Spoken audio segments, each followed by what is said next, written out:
Dahil nga sa sanctions ng Amerika, tuluyan na magsasara ang ICC dahil hindi nila masusustain ang operations na on a cash basis.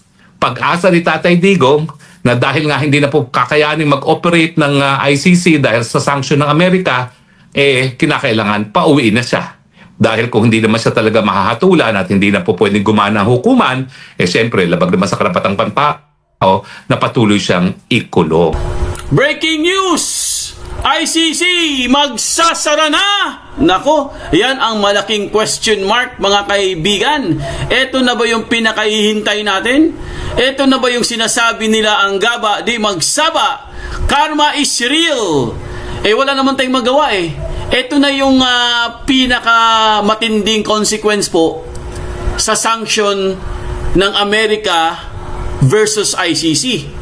At hindi lang yan, di ba? Meron pa nga silang arrest warrant galing din po sa Russia.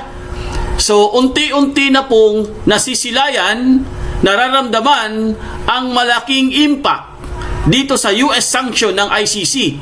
Dahil po mga kaibigan, sa pasabog po ni Attorney Harry Roque, talagang malamang sa malamang dahil po dito sa kanilang malaking issue ngayon na mukhang hindi na po kakayanan ng ICC at talagang tuluyan na po silang bibigay dito. Apektado po ang kanilang mga judges, mga prosecutors dahil hindi na po sila nakakabukas ng mga bank account. Nakakansila na po ang kanilang mga US visa, lalo na po yung anak ng isang judge, no? Na hindi na daw pwedeng pumunta ng Amerika, abogado pa naman yun, yung anak niya. Itong si Judge Ibanez, nagrereklamo siya dahil kinansila na daw ng Amerika ang kanyang ang visa ng kanyang anak. So ibig sabihin, hindi na talaga siya makakapunta ng Amerika. Kalimutan na niya ang Amerika dahil ito na po yung pinakahihintay nating sanction.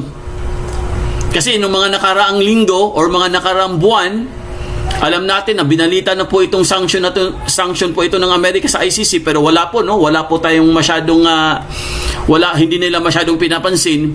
Ngayon umepekto na po. Gumagana na ang US sanctions sa ICC. So dahil po dito mga kaibigan at dahil po sa mga pag-freeze ng mga account, malamang sa malamang makakauwi na po si Tatay Digong. Maaring talagang tuluyan na pong ibasura ang kanyang kaso at maabsuelto po siya at pabalikin na lang po siya sa kanyang bayan. Dahil from the start, wala naman talagang silbi ang ICC. Unang-una, wala namang jurisdiction. Ayaw naman nila makinig. Like for example, ngayong araw po, itong kaninang umaga lang, meron na naman pong isang South American country na nag-withdraw sa ICC sa Rome Statute, which is the Venezuela. Dahil hindi na po nila kinaya ang itong mga walang kwentang pag-iimbestiga ng ICC. Kumbaga, wala sa tamang hulog Kaya po mga kaibigan, talagang tama po itong si Attorney Harry Roque. Magsara na lang kayo. Kasi kung hindi nyo naman kakayanin yan at wala na po kayong mga financial support, dahil karamihan naman po talaga, ang pera po ng ICC guys is donated or donation sa mga karatig bansa.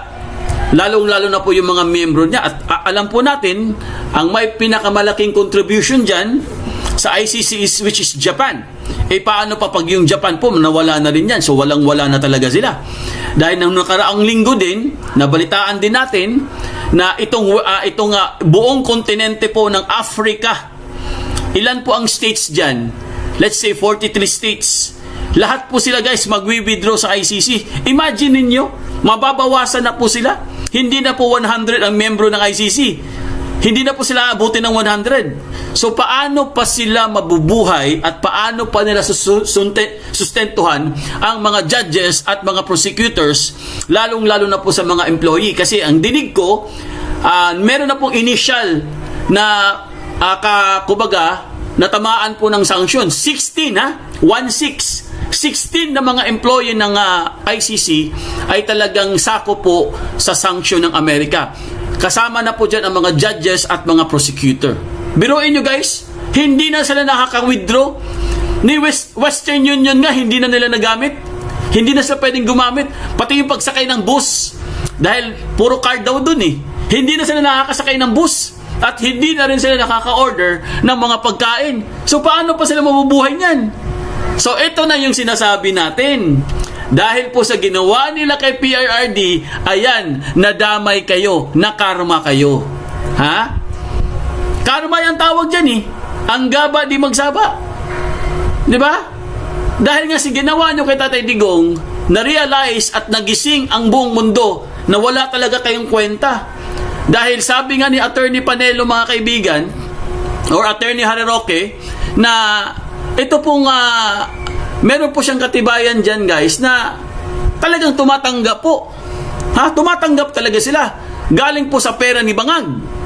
Pera ng bayan yun, taxpayers money yun. Di ba? Noong nakaraang kahapon lang, nagsalita si Pakner dahil meron siyang natuklasan na ito daw ano ba yun? Yung bayad, no? Sa UN daw, mga kaibigan, donasyon daw ng UN. Biruin mo, nagbibigay tayo ng donasyon sa UN. Grabe. Yung pala, hindi naman pala sa UN. Baka lang, baka hindi po sa UN yun.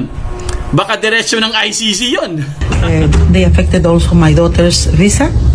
I have a daughter who is a high-level professional also, and they sent an email to her saying that prudently they have canceled her visa without any explanation.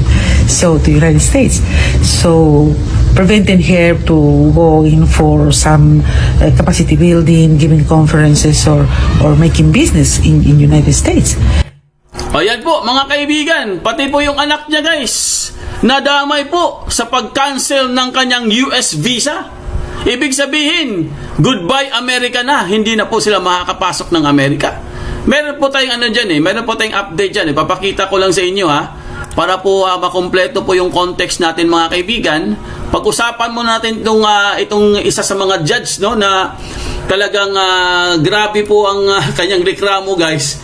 Dahil nga kinancel nga daw ang kanyang visa, ang visa ng kanyang anak. Ayan, no? Basahin lang natin, anak ng ICC judge na nagbasura ng interim release ni FPRRD damay sa sanction, US visa kinansela. Nakatanggap ang anak ko ng email na kansilado na ang kanyang US visa. I have a daughter who serves in a senior profession role, and they sent her an email saying that they had canceled her visa or US visa without any explanation. So kinancel po ang visa ng kanyang anak, mga kaibigan, na wala man lang pong abiso, guys, or wala pong explanation, basta na lang po kinancel. Ganon po ang consequence ng US sanction sa ICC. So talagang makikita po natin ngayon, mga kaibigan, ang napakalaking impact po.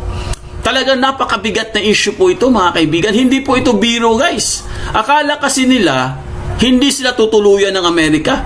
Kaya po, mga kaibigan, hindi po sila kumibo, di ba? Hindi po nila pinansin yung mga unang-unang araw po ng pagbalita po na isa-sanction sila ng Amerika, hindi naman nila pinansin yan Hinayaan lang nila. Tinuluyan pa. Kumbaga, guys, tuloy-tuloy lang po sila sa pagkaso ng ating former President Duterte. At yun pa nga, no? Noong nakaraang linggo daw o nakaraang mga araw, nagkaroon po sila ng hearing patungkol po sa interim release ng ating former President Duterte. At yun na nga, hindi nga nila pinayagan, binasura nga nila ang request na interim release ng ating former President Duterte, kahit alam naman nila, guys, na pwede po tayong manalo doon. Dahil meron pong 3 grounds. Hindi man lang tayo pinagbigyan o kaya hindi man lang tayo binigyan ng consideration na at least man lang bigyan nila ng temporary release ang ating former President Duterte. Alam naman kasi nila, guys, na ang kalusugan po ng ating former president ay talagang grabe na. Deteriorating na po At meron pa rin po siyang, at meron din siyang brain, yung cognitive impairment na kailangan na po talaga niyang at least mabigyan siya ng temporary release at makapagpahinga siya, makakapag-refresh, baka bumalik yung health niya. Pero ayaw nilang payagan. Dinecline nila, binasura nila ang ating matinding prayer po na sana man lang mapagbigyan po ang ating former President Duterte. O ngayon, anong nangyari? Nakarma tuloy kayo. Karma is real. Dahil hindi lang po ito patungkol kay PRRD, ha. Buong mundo na po ito, mga kaibigan. Dahil kung kinancel na nga ang mga visa nila ibig sabihin buong mundo po ito. Hindi lang po ito patungkol kay Pangulong Duterte o kaya patungkol po sa mga judges ng ICC. Involved na po lahat dito, mga kaibigan. Ito, basahin lang po natin, ha, para makumpleto po yung context natin. Ito po ang nakalagay dito, guys. Isiniwalat ni ICC Judge Luz del Carmen Ibanez Carranza na hindi lamang siya ang tinamaan ng US sanctions, kundi pati ang kanyang anak, isang international lawyer na bigla na lamang kinansela ng US ang visa ng walang paliwanag. So ang anak pala niya, mga kaibigan, ay isang international lawyer din pala. Ayon sa hukom, dahil sa kanselasyon ng mga visa, hindi na makadalo ang kanyang anak sa capacity building activities, international conferences at professional engagements sa Estados Unidos. Kahit wala itong kinalaman sa anumang kaso o desisyon ng International Criminal Court or ICC, buong diin ni Judge Ibanez ito ang pinakamasakit na bahagi na ipinataw na parusa. Ang pinakapansin-pansin o pinakamalalang bahagi nito ay hindi lamang laban sa amin bilang mga hukom, ang sanctions dahil sa aming trabaho, kundi laban din sa aming mga pamilya at ang sa aking kaso. Naapektuhan pati ang visa ng aking anak. So, may anak ako na may mataas na posisyon sa kanyang profesyon at nakatanggap siya ng email na kansilado na ang kanyang US visa nang walang paliwanag dahil upang hindi na siya makabiyahe sa Estados Unidos para sa capacity building, pagdalo sa mga conference or professional na gawain. Isa siyang international lawyer. Kaya ito talaga ang pinakamalungkot na bahagi ng sanctions para sa akin. But the most interesting thing of terrible thing there is that the sanctions are not only against us, the judges for our job, but against our families. In my case, they're also affected by daughter's visa. So ibig sabihin, guys, grabe pala talagang sanction ng Amerika. Pati po mga pamilya nila, mga kaibigan, ay nadamay dito. Pati yung, ito ha, may mga visa din pala yung mga pamilya niya. Damay din po, mga kaibigan. Akala ko anak lang, no? Damay din yung mga yung mga relatives. Dagdag pa ng hukom, ayon sa kanyang mga kasamahan sa ICC, hindi isolated case ang kanyang karanasan. May mga asawa at anak, iba pang mga judges na walan din ng bank access. O, see? Pati yung mga anak, mga asawa ng mga judges na walan din sila ng bank access. Visas na wala din at digital services dahil sa cover compliance ng institution pinansyal ng US sanctions. Matatandaang si Judge Luz del Carmen Ibanez Carranza ang nagpatibay ng pagbasura ng interim release ni dating Pangulong Duterte. Tandaan nyo yung pangalan na yan. Ito pong si Judge Ibanez.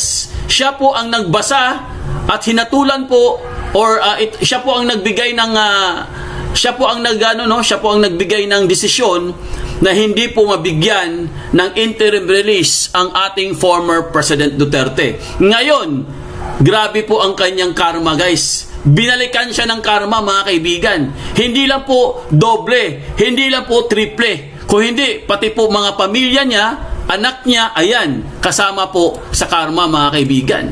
Yan ang sinasabi natin. Na wag niyong subukan ang mga Duterte. Dahil mga karma talaga kayo dyan. Kasi ang mga Duterte po, wala naman silang ginawang masama sa inyo. May ginawa bang masama ang mga Duterte sa inyo? Lalong-lalo na po si former President Duterte. Ang ginawa lang naman po ng ating former President Duterte ay talagang tinupad niya ang kanyang mandato na suportahan, proteksyonan ang mga taong bayan. Lalo po ang konstitusyon natin. Di ba? Yun po ang ginawa niya, guys. Hindi po masama yung ginawa niya kasi meron siyang mandate because he was the President of the Philippines. Pag presidente ka, may mandato ka, automatic yan. Pag hindi mo ginawa ang inyong mandato, ibig sabihin, palpak ka na Pangulo. Wala kang silbi. Isa kang inutil na presidente. Pero sa ginawa po ni Pangulong Duterte, mga kaibigan, ay nagbago po ang lahat. nagbago po ang Pilipinas, whether you like it or not. Alam ko hindi kayo alam ko yung iba diyan ayaw nilang tanggapin nagbago ang Pilipinas kasi mga bangag nga sila, di ba? Ang mga bangag kasi walang pagbabago hanggang ngayon. Bangag is bangag pa rin. So, para po sa akin mga kaibigan, sa ayaw sa gusto nyo, nung naging Pangulo po ang ating former President Duterte, ay nagbago po ang Pilipinas. At talagang nakasulat po yan sa ating history. At hindi na po mabubura yan.